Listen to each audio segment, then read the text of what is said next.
La dépression du postpartum, je ne sais pas ce que vous en pensez, mais mon petit doigt me dit qu'on va être d'accord sur ce point, on n'en parle pas assez. Il y a plusieurs mois, j'ai eu la chance d'accueillir sur mon compte Instagram pour un live un psychiatre, le docteur Hugo Botman, qui est également auteur, dans le cadre d'un live pour la Fondation pour la recherche médicale autour de la santé mentale. Et ensemble, on a décidé justement de parler de la dépression du postpartum. C'était hyper intéressant d'en parler avec un psychiatre, quelqu'un qui fait de la recherche sur le sujet, et j'avais vraiment envie de vous partager sur YouTube ce live qui, je trouve, est hyper riche, et d'après les personnes qui l'ont regardé le moment venu également, il explique bien évidemment ce que c'est la dépression, mais également comment en guérir, quelles sont les choses qu'on peut mettre en place pour en guérir, bien évidemment comment diagnostiquer, mais également des pistes sur aujourd'hui les avancées de la recherche sur ce sujet-là. Je vous invite donc à regarder ce live. Comme c'est un live Instagram, le son n'est pas forcément aussi quali que certaines vidéos YouTube, j'en suis désolée. J'espère que le contenu vous enrichira tout de même. Comme d'habitude, je vous laisse me commenter tout ça si ça vous a plu. N'hésitez pas à écrire également Dr Botman si cette vidéo vous a apporté quelque chose, et moi je vous souhaite un très bon visionnage. Comment vas-tu, Hugo? Salut. Bon, je suis très heureux de faire ce live avec toi. Ah, moi aussi, je suis ravie. Et bien justement, ce que j'allais proposer pour démarrer, je vais expliquer un petit peu comment le live va se dérouler. Ce live est donc fait pour la semaine de la recherche en santé mentale pour la Fondation pour la recherche médicale que je vais présenter. Ensuite, je vais te présenter Hugo. Et ensuite, c'est parti, on rentre dans le vif du sujet parce que je pense qu'on va avoir plein de choses à se raconter. Donc, ce live n'est autre que le dernier live d'une semaine importante. C'est la 3e semaine organisée par la Fondation pour la recherche médicale, la semaine pour la recherche en santé mentale. Il y a eu un live mardi sur les troubles du comportement alimentaire. Il y a eu un live le lendemain sur les addictions. Hier, le live était sur le burn-out, et aujourd'hui, on parle de dépression du postpartum. Alors, qu'est-ce que c'est la Fondation pour la recherche médicale? Eh bien, c'est un organisme indépendant qui fonctionne uniquement grâce aux dons, et qui, depuis plus de 75 ans, est l'acteur principal pour investir dans la recherche en biomédecine.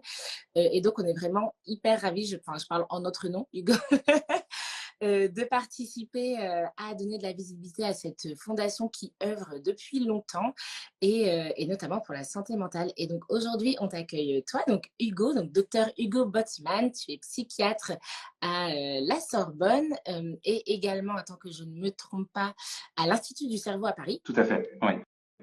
Et notamment, tu es spécialisé dans la prise en charge de la dépression. C'est ça.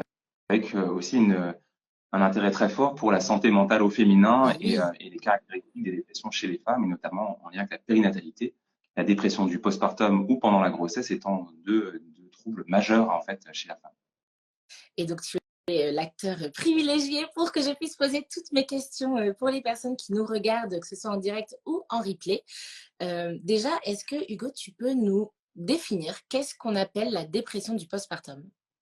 Alors la dépression du postpartum, on en parle beaucoup en ce moment. On a l'impression que c'est quelque chose qui commence à prendre de l'ampleur en termes de discours public, de politique de santé publique. Et en fait, la plupart du temps, on ne sait pas très bien ce que c'est. Il faut rappeler déjà que c'est une dépression, c'est une vraie dépression. C'est-à-dire, la dépression, c'est un trouble psychique qui dure environ 15 jours au minimum, et ça peut durer beaucoup plus longtemps. Parfois, il y a des dépressions qui vont durer plusieurs années à la suite, et qui est caractérisé par en fait plusieurs symptômes, à la fois de la tristesse, mais pas toujours. On peut être très déprimé sans être triste, c'est quelque chose qui est un peu atypique, et un manque d'énergie, un manque d'envie, un manque de plaisir, comme si d'un seul coup, toutes les choses qui nous faisaient plaisir, qui nous faisaient du bien dans le quotidien, disparaissent, s'évaporent. C'est associé à d'autres types de symptômes aussi, des pensées qui peuvent être un peu bizarres, on dit des cognitions dépressives, donc des pensées sombres sur soi-même, sur le monde qui nous entoure, sur la relation qu'on a avec son bébé, sur la relation qu'on a avec son compagnon ou sa famille. On a des pensées un peu étranges, irrationnelles qui peuvent survenir, et puis parfois qui peuvent aller jusqu'à des idées suicidaires, avec des choses très très graves, où on a envie de mourir, ou au contraire, où on a peur de mourir, mais on a comme quelque chose qui nous attire vers la mort. Donc c'est quelque chose qui est très très inquiétant quand on ressent ces symptômes-là, et c'est très bien qu'on puisse en parler aujourd'hui. Est-ce que ça touche beaucoup de monde? Est-ce qu'on a un peu une idée assez récente du taux de personnes qui sont touchées? Et je vais même préciser ma question. Est-ce qu'il y a un délai pour parler de dépression du postpartum? Et donc, dans ce délai, est-ce qu'on a un taux de personnes sujettes?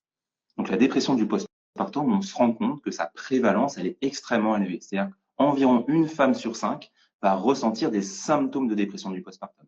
C'est pas forcément un diagnostic qui sera posé parce que pour la plupart des femmes, en plus, elles ne parlent pas forcément de ces symptômes, elles ne parlent pas forcément de ce vécu-là.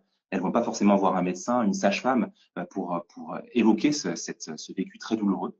Mais on estime que 20% des femmes vont ressentir ces symptômes dans la première année du postpartum, qui est donc un postpartum très allongé. Et on sait aujourd'hui aussi que le postpartum, il dure beaucoup plus que quelques jours ou que quelques mois après l'accouchement. Il va durer, en raison notamment des modifications du cerveau, environ 3 ans.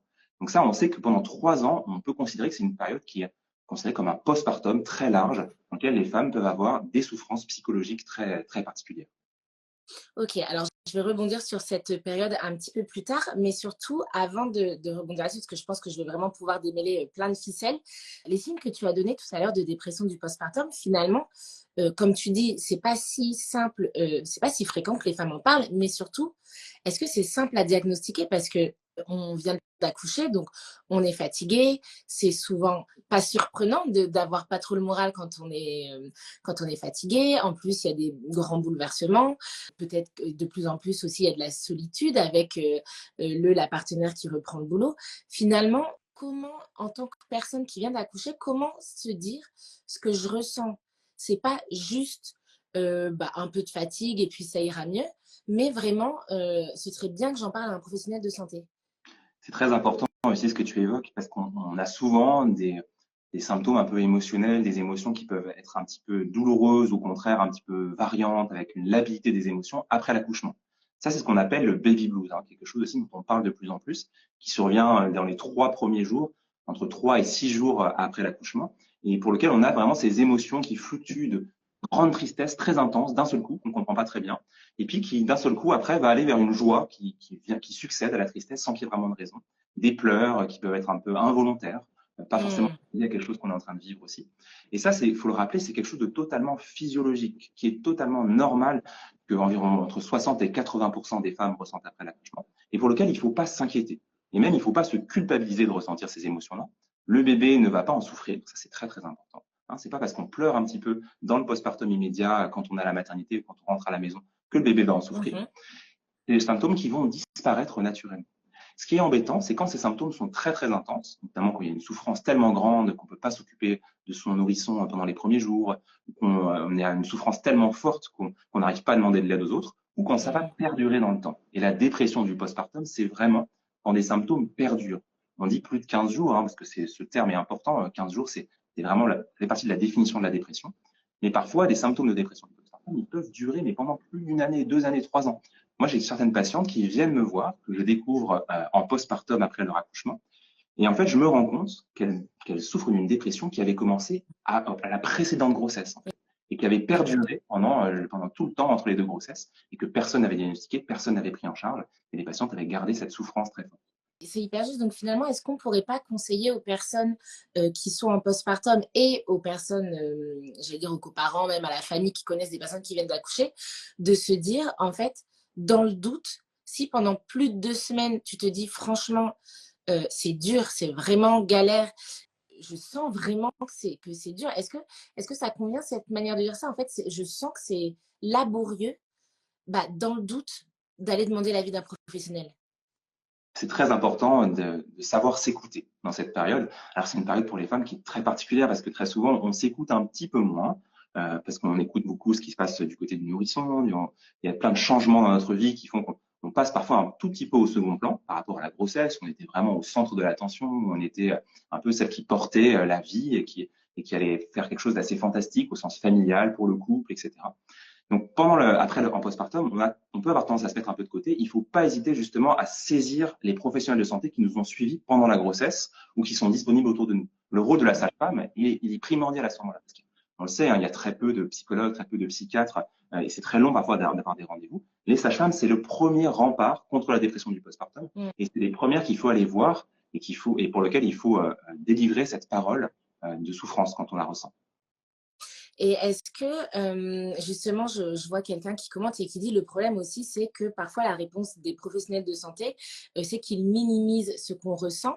Et c'est vrai que on commence de plus en plus à parler de la dépression du postpartum, mais il est vrai qu'on en parle assez peu, que ce soit pour l'individu comme les professionnels. On parle de plus en plus de l'échelle d'Édimbourg. Est-ce que toi, c'est un outil que tu recommandes? Qu'est-ce que tu en penses? C'est un outil qui est facile. Donc, l'échelle d'Édimbourg, c'est une échelle qui permet de voir les symptômes de dépression du postpartum et aussi d'anxiété pendant la grossesse et dans le postpartum. C'est un outil qui est très utile parce qu'il est facile à utiliser, notamment pour tout soignant, tout professionnel de santé. On peut faire passer cette échelle.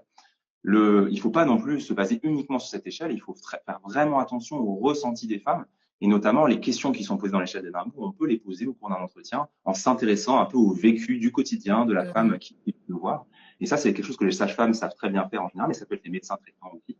Ce qui est très important, et ça, il faut le rappeler, quand vous sentez que la parole est minimisée, qu'on ne vous écoute pas, que vous n'êtes pas pris suffisamment en compte, n'hésitez pas à aller voir un professionnel de santé en qui vous avez confiance, quelqu'un qui soit vraiment la personne de ressources qui vous a suivi pendant la grossesse ou au cours des dernières années, ça peut être le médecin traitant notamment, en qui il a vraiment confiance, et délivrez-lui cette parole. Lui, il saura aussi vous adresser aux bonnes personnes. Il y a des structures qui existent de prise en charge, notamment avec un accompagnement mère-bébé. Et puis, il y a des psychiatres ou des psychologues qui sont spécialisés dans cet accompagnement de la dépression du postpartum et qui pourront vraiment vous donner l'aide nécessaire. Ça peut passer par une aide médicamenteuse. Il ne faut pas diaboliser les médicaments. Parfois, ils sont très, très utiles, notamment pour soulager cette souffrance très forte. Et puis, il y a une aide psychothérapeutique, notamment avec un accompagnement basé sur des psychothérapies.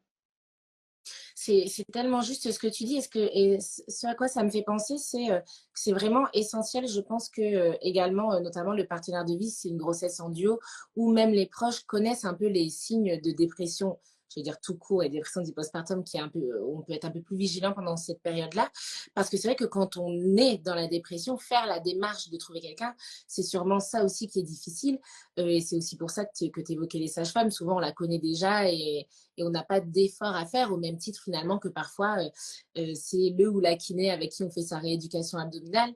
C'est vrai qu'il y a un vrai travail également d'information à faire chez les professionnels de santé, parce que on a ce rôle un peu de premier recours, de voir beaucoup de monde et de pouvoir orienter quand c'est difficile. Est-ce qu'il y a des facteurs de risque? Est-ce qu'il y a des personnes qui doivent se dire: OK, moi j'ai ça, ça, ça, ça, ça, soit dans mes antécédents, soit selon comment s'est passé ma grossesse, mon accouchement, et du coup je dois être encore plus vigilante, ou est-ce que ça peut toucher tout le monde ou les deux?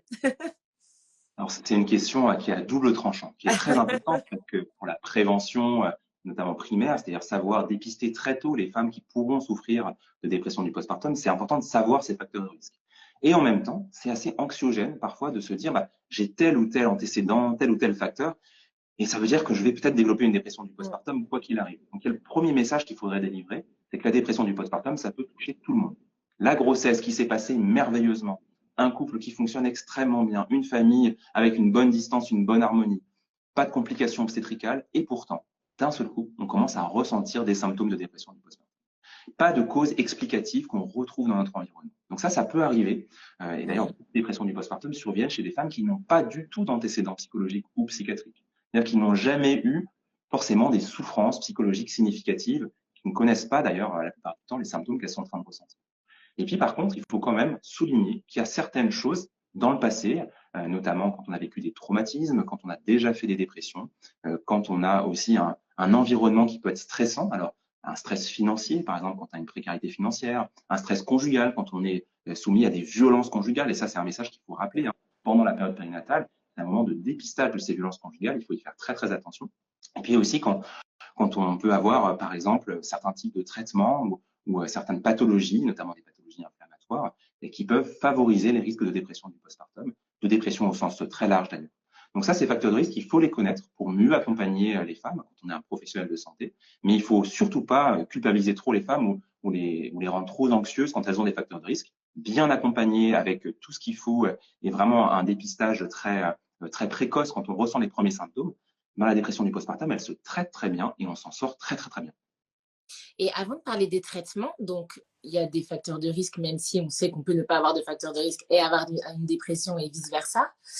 Est-ce que c'est évitable?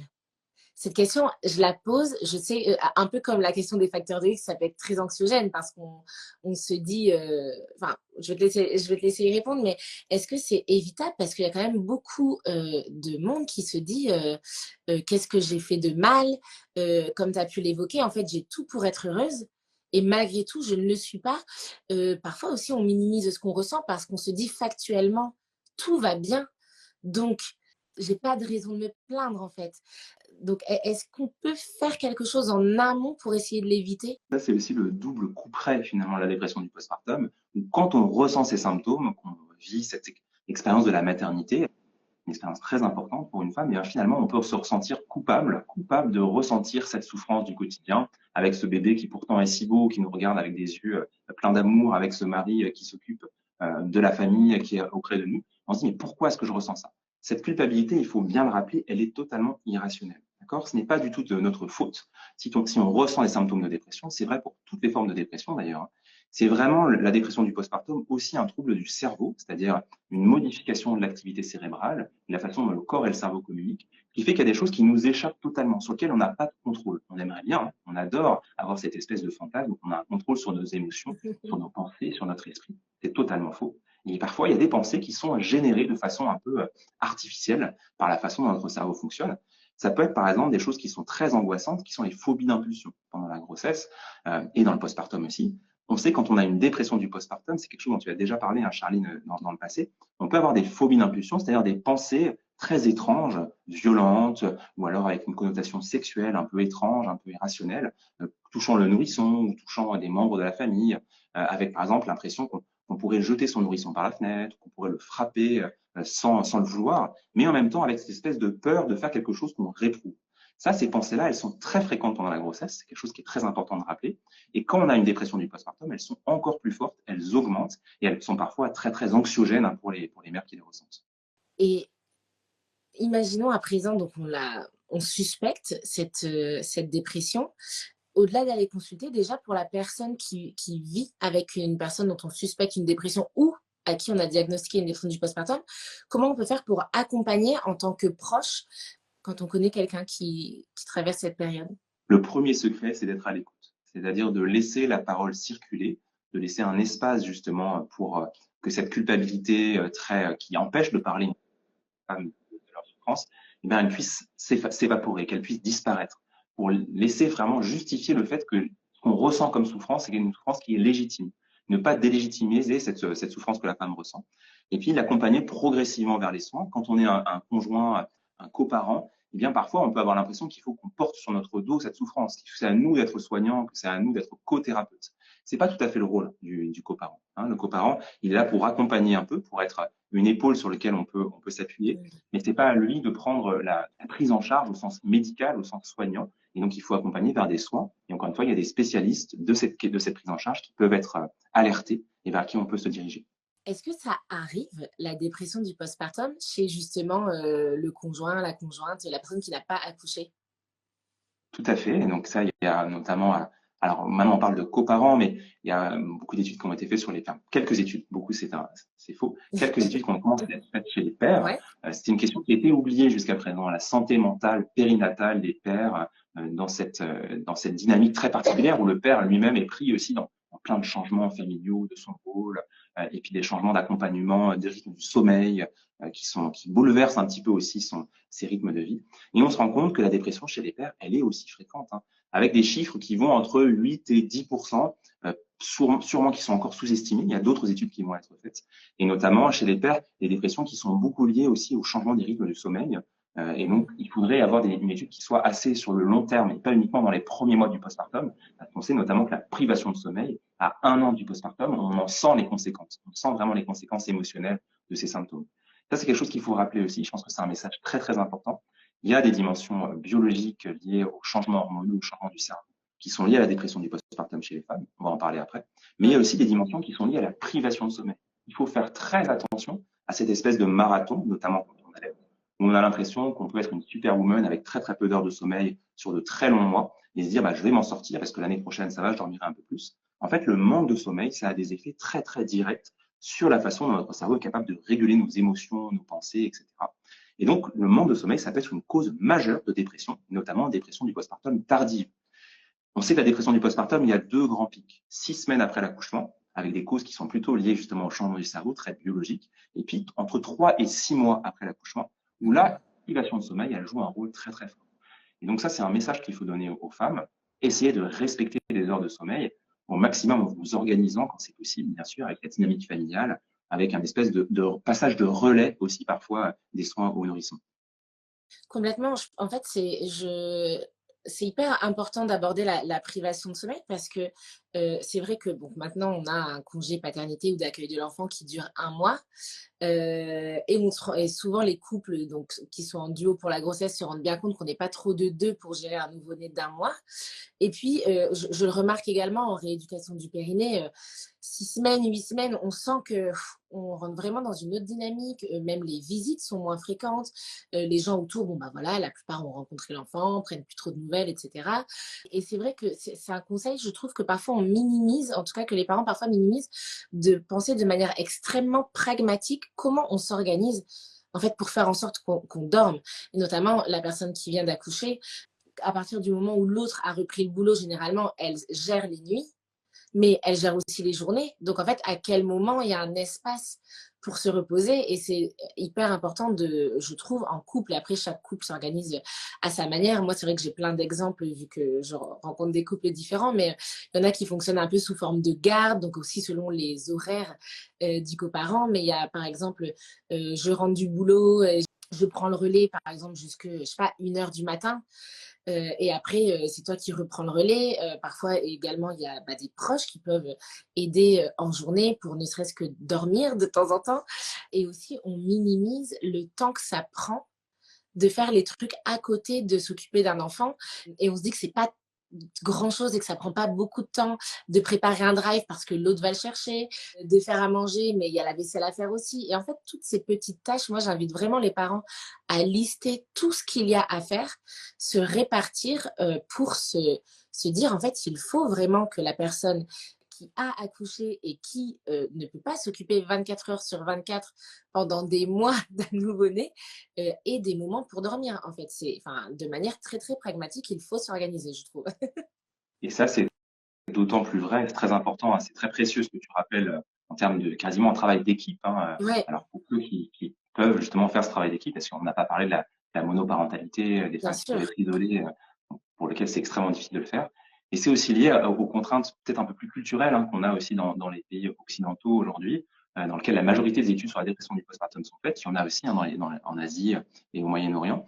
Mais en fait, ce qu'on sait, par exemple, dans les cultures plutôt en Asie, Asie du Sud-Est, Chine, il y a une implication beaucoup plus importante de la famille, et notamment de la famille maternelle, la mère qui peut venir au domicile. Il y a une quarantaine hein, dans les sociétés plus traditionnelles où la femme va aller dans la famille maternelle et va être enfermée pendant quasiment 40 jours avec très peu de choses à faire, où finalement on s'occupe d'elle. Dans les cultures chinoises, on l'empêche par exemple de ressentir le froid, donc elle doit manger chaud, elle doit boire chaud, elle n'a pas le droit de prendre une douche pendant 40 jours.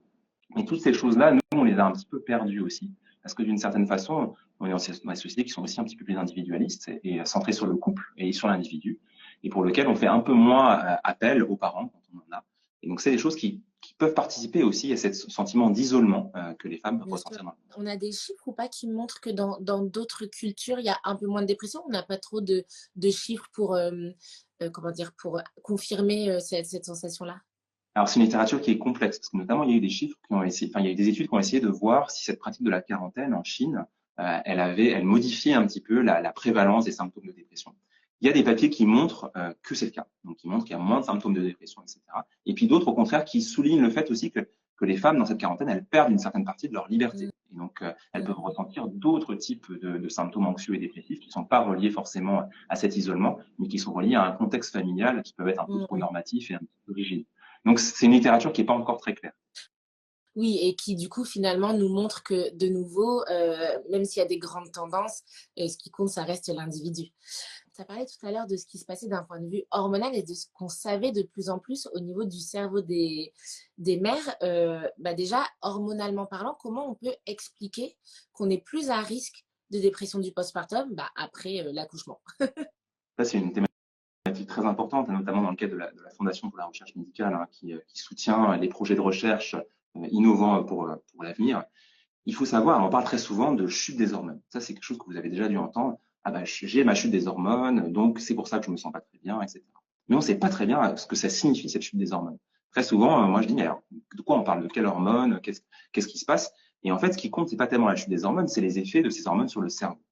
Et ça, on le sait, alors pendant la grossesse, il y a les œstrogènes, il y a la progestérone qui vont augmenter tout au long de la grossesse. Et en fait, ces hormones-là, elles vont avoir des implications très fortes sur l'architecture, donc la façon dont le cerveau est structuré, mais aussi sur le côté fonctionnel, c'est-à-dire la façon dont les zones du cerveau, elles communiquent entre elles pour participer à générer nos pensées et nos émotions. Notamment, on a ciblé aujourd'hui un dérivé, une hormone qui est dérivée de la progestérone, qui s'appelle l'allopregnanolone. C'est quelque chose qui est un petit peu dans les innovations thérapeutiques et de recherche future, où on se rend compte que cette hormone, elle augmente progressivement tout au long de la grossesse, et elle est associée plutôt à un sentiment de bien-être qui est présent notamment au troisième trimestre de la grossesse, ce que les femmes peuvent décrire un peu comme cette sensation de flottement un petit peu au troisième trimestre, la sensation que les choses deviennent un petit peu lointaines, la sensation parfois d'être un petit peu shootée, même comme si les émotions étaient un petit peu moins fortes et étaient un petit peu amoindries. Et en fait, on se rend compte que cette hormone, elle chute de façon très, très, très brutale dans les 4 à 5 premiers jours du postpartum, à un moment qui est un peu corrélé en termes temporels à l'apparition des symptômes du baby blues. Donc ça, c'est quelque chose qui a été découvert dans les 5 dernières années, qui a Ok. beaucoup fait parler, parce qu'on s'est dit, mais finalement, il y a un lien très fort avec une hormone qu'on a pu retrouver avec ces symptômes-là. Il y a un autre résultat qui est intéressant, c'est qu'on se rend compte aussi que les variations de cette hormone, donc l'allopregnanolone, sont reliées finalement aussi aux symptômes de dépression du postpartum. C'est-à-dire, quand cette hormone elle chute très très brusquement et qu'elle est très très basse dans le cerveau et dans le liquide céphalorachidien des femmes qui souffrent de symptômes, mais en fait, on voit beaucoup plus de dépression du postpartum. Et donc, il y a un lien très fort entre cette chute de cette hormone et les symptômes de dépression. Alors, qu'est-ce qu'on se dit quand on a ces informations-là? On se dit qu'il faut remplacer cette hormone. Donc, c'est ce que les Américains ont essayé de faire. Donc, ils ont créé un traitement qui s'appelle la brexanolone, qui n'est pas disponible en France, malheureusement, Ok. et qui a montré des résultats très, très importants contre la dépression du postpartum. Donc, c'est un traitement qui s'administre en une perfusion, en général, qu'on fait dans le milieu hospitalier, qui dure 60 heures. Donc, c'est une perfusion qui est très longue Waouh. et qui améliore les symptômes de dépression de façon extrêmement rapide. Vous savez, Et hein, excuse-moi, je te coupe, ils le font en système. Enfin, là, on est dans quelle phase? Dans une phase de recherche? C'est pour les femmes qui souffrent de dépression du postpartum extrêmement sévère, par exemple avec des idées Ok. suicidaires, Ok. avec une incapacité à s'occuper de leur nourrisson, avec une incapacité à continuer à vivre dans le quotidien. C'est vraiment pour Donc, les quand la dépressions du dépression est postpartum sévères. diagnostiquée. Ouais. Ok. Il faut savoir que la dépression du postpartum, ça on l'a pas dit tout à l'heure et c'est très très important, c'est la première cause de mortalité dans le postpartum prolongé. C'est-à-dire dans les premiers jours du postpartum, c'est la deuxième cause de mortalité, hein, notamment par le suicide. Et pour l'année entière du postpartum, eh bien, ça devient la première cause. Ça nous montre aussi la gravité de ce trouble et pourquoi il faut trouver des armes un peu pour le combattre. Donc les traitements médicamenteux de nouvelle génération pourraient être une solution. C'est pas la solution idéale parce qu'on n'a pas envie de traiter tout le monde avec ce type de traitement. Mais ça ouvre encore des pistes de recherche pour comprendre un peu mieux les mécanismes justement cérébraux qui sont reliés à la dépression du Hmm. postpartum. Est-ce qu'il y a d'autres choses qu'on sait sur le fonctionnement du cerveau dans l'année qui suit la naissance qui diffèrent de ce que tu viens de nous exposer de cette chute hormonale? Alors, il y a un axe de recherche qui est plutôt le nôtre à Sorbonne Université et à l'Institut du cerveau qui soutient aussi beaucoup ces recherches pour la santé mentale au féminin. C'est tout ce qui touche la communication entre le corps et le cerveau pendant la grossesse. Donc ça, c'est ce qu'on appelle l'interoception, c'est-à-dire la façon dont on perçoit ce qui vient de l'intérieur du corps. Ce qu'on se rend compte, c'est que pendant la grossesse, le corps, il change, il y a une morphologie qui est totalement transformée, ça on le voit hein, physiquement, et même sur des choses qu'on voit moins, par exemple la façon dont le système sanguin fonctionne, la façon dont le système nerveux sympathique ou parasympathique fonctionne. Ça, c'est des choses invisibles, mais que le cerveau perçoit. Et en fait, ces changements, ils entraînent des modifications aussi assez importantes de la communication très particulière entre le cerveau et le corps. Et ça crée des choses qui participent au vécu de la grossesse, typiquement la perception des mouvements du fœtus, la capacité qu'a la mère à ressentir quelque chose qui bouge à l'intérieur d'elle et qui n'est pas le fonctionnement de ses organes habituels, ça c'est quelque chose qui est relié à ces changements de l'interoception. Et puis il y a des choses qui sont un petit peu moins sympas et qui peuvent venir justement en lien avec le postpartum, avec la dépression du postpartum, où on se rend compte que finalement cette communication entre le corps et le cerveau qui s'est harmonisée de façon très douce hein, pendant la grossesse entre le bébé en formation, en croissance, le cerveau de la mère, le corps de la mère qui bougeait, et ben après l'accouchement, tout ça s'est brutalement supprimé. C'est-à-dire qu'il y a cette communication très profonde, cette harmonie interoceptive qui existait entre la mère et son fœtus, elle n'existe plus dans le postpartum. Et le cerveau, il faut qu'il remette un peu à jour toutes ses prédictions, toute la façon dont il imaginait cette communication qui se passait. Et ça, on sait que dans les 15 à 30 premiers jours du postpartum, c'est quelque chose qui pourrait participer à la fragilité émotionnelle, au côté un peu labile des émotions et au Mmh. fait qu'on se sente un peu plus à fleur de peau. C'est très important aussi dans un cadre plus large en neurosciences. On sait aujourd'hui en neurosciences que nos émotions, nos états émotionnels, la surprise, la joie, la peur, la tristesse qu'on peut ressentir, elles sont beaucoup basées sur la façon dont notre cerveau communique avec le corps. C'est-à-dire notamment, si votre cœur se met à battre de façon très très rapide et de façon totalement imprévue, on va ressentir de la peur. Et ça, c'est des Mm. choses, notamment quand le cerveau a du mal à comprendre ce qui se passe à l'intérieur du corps, qui peuvent participer à cette fragilité émotionnelle. Donc c'est un axe de recherche futur très très important et qui pour l'instant n'est pas du tout défriché. Ok, donc là, on en est encore au début, ce qui veut dire que, est-ce qu'il y a des pistes même de choses hors traitement où on se rend compte que ça stimule cette communication et du coup, on pourrait le conseiller à tout le monde ou est-ce que c'est assez flou? Donc il y a des pistes qu'on peut évoquer qui n'ont pas encore été testées, qui n'ont pas encore été validées au sens scientifique. Notamment, il y a une piste enfin, on parle un petit peu, qui est l'aptonomie, qui est quelque chose de très important, hein, que tu connais bien, qui est pas encore très à la mode en France et qui est pas très, il y a encore très peu de soignants qui sont formés. Il y a quelques sages-femmes côté médical qui sont formées, et puis sinon, il y a quand même très peu de gens qui sont formés à l'aptonomie. Cette Mm. technique-là permet justement de jouer sur l'interoception, c'est-à-dire sur la façon dont pendant la grossesse, la femme perçoit les mouvements du fœtus en participant justement aux représentations qu'elle se fait sur ce qui est en train de croître à l'intérieur de son ventre. Et puis après, dans le postpartum, on peut utiliser des techniques qui modulent l'interoception. On peut citer la cohérence cardiaque, qui est une technique très simple moi, que je fais avec mes patientes qui souffrent de symptômes anxieux ou dépressifs pendant la grossesse. La cohérence cardiaque, pour ceux qui ne le savent pas, c'est le fait de moduler un peu sa respiration pour agir sur son système cardiaque, donc pour moduler notamment la fréquence cardiaque. La technique est très simple, il suffit de faire des inspirations et des expirations de 5 secondes chacune pendant environ 5 minutes. Ça va avoir un effet très très fort et très rapide en fait sur le système parasympathique en diminuant très rapidement le niveau de stress et en participant progressivement aussi à améliorer les états anxieux et les états dépressifs qu'on peut ressentir. Donc ça, c'est une technique très simple que je conseille vraiment à toutes mes patientes qu'elles peuvent faire dans leur bain, dans la douche, en préparant à manger, en préparant le midi. 5 minutes par jour, c'est déjà une très très bonne chose. Complètement, j'adore. Je savais pas que tu allais parler de cohérence cardiaque, mais en fait, je trouve ça génial comment, quand on approfondit des sujets, et j'entends bien qu'il y a encore plein de choses à faire au niveau de la recherche dans ces sujets-là. J'adore quand parfois on peut parler de choses très techniques telles que le traitement qui est en train d'être mis en place aux États-Unis, et comme on peut aussi parler scientifiquement parlant de choses qui parfois sont minimisées parce que on a l'impression que c'est juste un truc en plus avec tout ce qui se développe sur le développement personnel, le truc, le machin, on a l'impression que bon bah on va respirer, oui, enfin ok, mais qu'est-ce qu'on fait vraiment? Et c'est vrai que de pouvoir dire que non, ça s'appuie sur la science. Souvent, moi, j'adore, j'adore toujours conseiller la respiration, grossesse, accouchement, postpartum, parce que c'est le truc le plus simple à transporter, ça prend pas de place, c'est invisible et effectivement, on peut vraiment le glisser un peu n'importe où et n'importe quand dans notre journée. Je pense par exemple, je suis en train de me dire à une femme qui est seule toute la journée avec un conjoint peut-être qui rentre tard et qui se dit punaise, en fait, même 5 minutes de cohérence cardiaque, j'ai l'impression que j'ai pas le temps de caser ça dans ma journée. Moi, souvent, ce que je conseille, c'est là, le moment où on a les pleurs de décharge en fin de journée et on se dit, mais mon Dieu, enfin, en fait, je n'en peux plus de cet enfant qui pleure sans raison et sans arrêt. Et bah, parfois, c'est le bon moment, justement, pour faire de la cohérence cardiaque, quitte à avoir son bébé dans les bras. Et bah, autant essayer de faire cette cohérence cardiaque. Généralement, ça pourra l'apaiser aussi. Et même si c'est pas spécialement un temps que pour soi, et que je pense qu'un temps que pour soi, c'est important également, c'est aussi pour se dire on fait comme on peut et quitte à être bloqué avec son enfant dans les bras, et bah, autant respirer profondément et il pourra également en bénéficier. Donc, enfin, merci beaucoup pour cette info. Il y a un phénomène surprenant, c'est que pendant la grossesse, quand on fait de la cohérence cardiaque, et les femmes qui peuvent en faire pour en témoigner, c'est assez fort, on ressent beaucoup plus les mouvements du fœtus. C'est assez étonnant. Complètement. On ne sait pas l'expliquer encore. Il faut faire des études sur ça. Mais on Euh, ressent beaucoup plus les mouvements du fœtus. Moi, l'une de mes suppositions, en tout cas, parce que je me rends compte quand je fais des exercices de respiration ou de sophro avec mes patientes en prépa, de manière tout à fait mécanique, je pense que le fait de respirer détend quand même le diaphragme de beaucoup d'entre elles.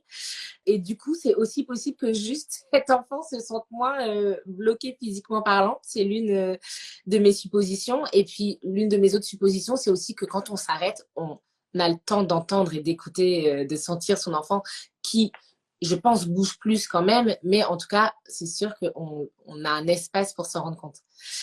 Si on refait le point un peu sur aujourd'hui, les traitements, les solutions qui existent quand on a diagnostiqué la dépression du postpartum. Donc concrètement, j'ai un doute, je vais consulter, le diagnostic est posé, donc il est forcément posé par un professionnel de santé. Moi, par exemple, en tant que sage-femme, d'ailleurs, je ne pose pas le diagnostic, ce sera un médecin ou un psychiatre.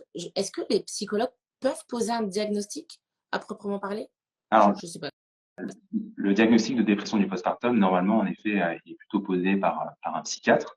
Ouais, Après, en soi, il faut pas perdre de temps. C'est-à-dire, bah si oui, on a le premier contact qu'on a, c'est avec un psychologue ou avec sa sage-femme, on peut commencer une prise en charge déjà d'accompagnement et on peut être dirigé vers des soins, notamment oui, dans des unités de périnatalité ou avec des spécialistes de la périnatalité et de la psychiatrie périnatale. Donc, il faut pas perdre de temps.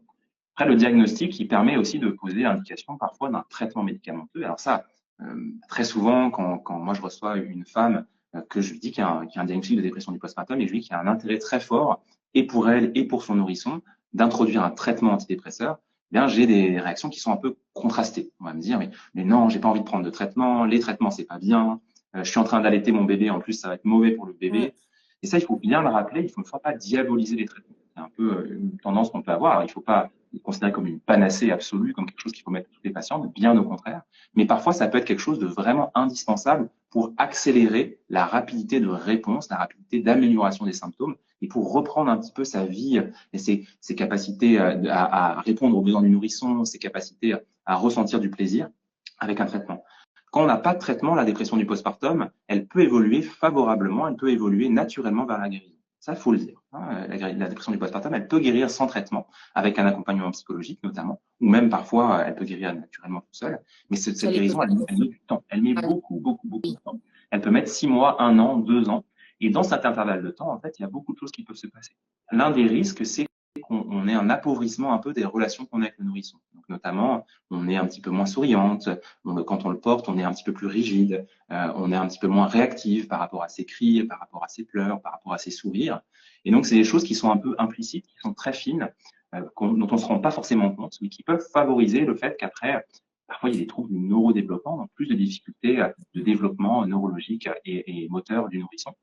Donc ça, c'est des choses auxquelles il faut faire attention. Il faut pas non plus rendre trop anxieuses les femmes. Hein. Ne vous inquiétez pas. Avec une bonne prise en charge, il n'y aura pas d'effet de la dépression sur le nourrisson. Ça, c'est très important de le dire aussi. Une dépression qui est prise à temps, pour lequel on se prend en main et on se laisse un peu guider vers les soins, eh bien finalement, il n'y a pas d'effet sur le nourrisson. Ça, c'est quelque chose, un message important pour déculpabiliser.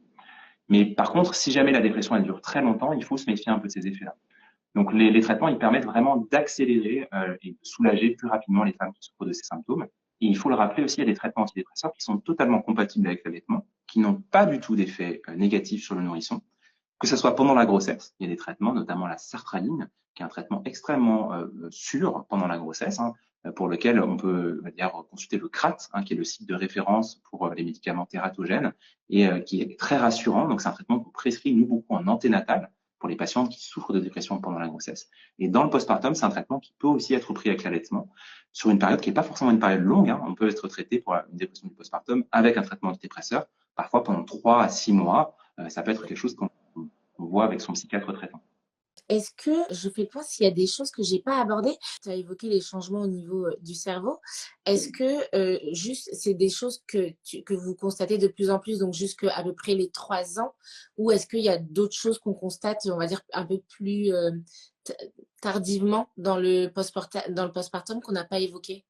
Bon, ça, c'est des études donc, qui participent à un grand champ qui est en développement qui s'appelle les neurosciences périnatales, c'est-à-dire les neurosciences qui s'intéressent aux changements dans le cerveau maternel, donc en anténatal pendant la grossesse et après dans le postpartum.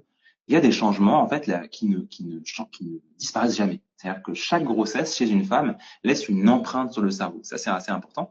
Il y a une très très belle étude qui avait été faite à l'étranger qui avait montré justement que quand on fait une IRM cérébrale à une femme, euh, notamment une grand-mère, on sait différencier de façon assez précise les femmes qui ont déjà eu des enfants, les femmes qui n'ont jamais eu. Après, Et même, on peut avoir une approximation du nombre d'enfants de la femme, justement grâce à cette empreinte cérébrale très importante qui est laissée sur le cerveau. mais Donc ça, cette qu'est-ce qu'on empreinte-là, peut voir? elle est fantastique. Elle reste toute la vie. Mais quand même, les principaux changements, on voit, les principaux changements cérébraux en termes d'activité et de forme, ils disparaissent dans les 6 premiers mois du postpartum. Donc la vraie période de remodelage du cerveau, de l'activité, c'est dans les 6 premiers mois. Et puis après, il y a d'autres remodelages qui se font avec la plasticité très forte, qu'on a, la plasticité cérébrale, c'est la capacité de notre cerveau à changer de forme, à changer d'activité tout au long de notre vie. Et avoir un enfant, c'est pas rien en termes de plasticité. Entendre des cris, avoir toutes ces sollicitations, avoir toutes ces les modifications de son quotidien sensoriel, ça crée des changements dans le cerveau aussi qui persistent parfois toute la vie. Est-ce qu'il y a des choses qu'on n'a pas abordées, que tu avais vraiment envie d'aborder? Moi, j'aurais peut-être une petite dernière question sur la dépression en général chez les femmes. On sait qu'elles sont plus sujettes à ça, mais mis à part ce sujet-là, est-ce que sur la dépression du postpartum, il y a des choses que tu souhaitais ajouter? Non, bah, c'est très important, c'est crucial le message que tu viens de rappeler. La dépression du postpartum s'intègre plus largement aussi dans la dépression au féminin et dans la santé mentale au féminin, pour lequel il y a beaucoup de facteurs qui sont impliqués, beaucoup de trucs qui sont très biologiques, notamment aux cycles hormonaux, à ce que c'est qu'avoir un corps de femme et cette interaction très particulière qu'il y a entre le cerveau et le corps de la femme. Et puis des choses sociales aussi, sociétales, culturelles, qui peuvent impacter la santé mentale au féminin au sens large. On a parlé des violences tout à l'heure, les violences contre les femmes. C'est quelque chose, on sait, qui est beaucoup lié aussi aux symptômes de dépression que peuvent ressentir les femmes dans leur quotidien. Les violences qui sont à la fois conjugales, mais aussi professionnelles, et le harcèlement professionnel, qui est un vaste sujet. Je pense qu'il faudrait dédier un autre live à cette question. Et donc ces facteurs-là et la dépression au féminin, il faut pas l'oublier. Et au contraire, moi je pense qu'il faut que les pouvoirs publics, il faut que les politiques de santé publique se développent, soient plus développées pour prendre en charge les femmes et pour avoir cette spécificité très particulière de la santé mentale. Il y a des maisons des femmes qui ont été créées un peu partout en France, qui sont en émergence. Il y en a une à la Pitié-Salpêtrière, qui permet justement de prendre en charge de façon très globale la femme dans toutes ses composantes. Et puis, il y a les 1000 premiers jours, notamment grâce avec la super équipe des 1000 premiers jours, qui participe aussi à faire monter un petit peu un discours qui est centré à nouveau sur la femme et sur ses composantes de la santé mentale au féminin. Donc voilà, c'est un message très important, je pense qu'il faut délivrer.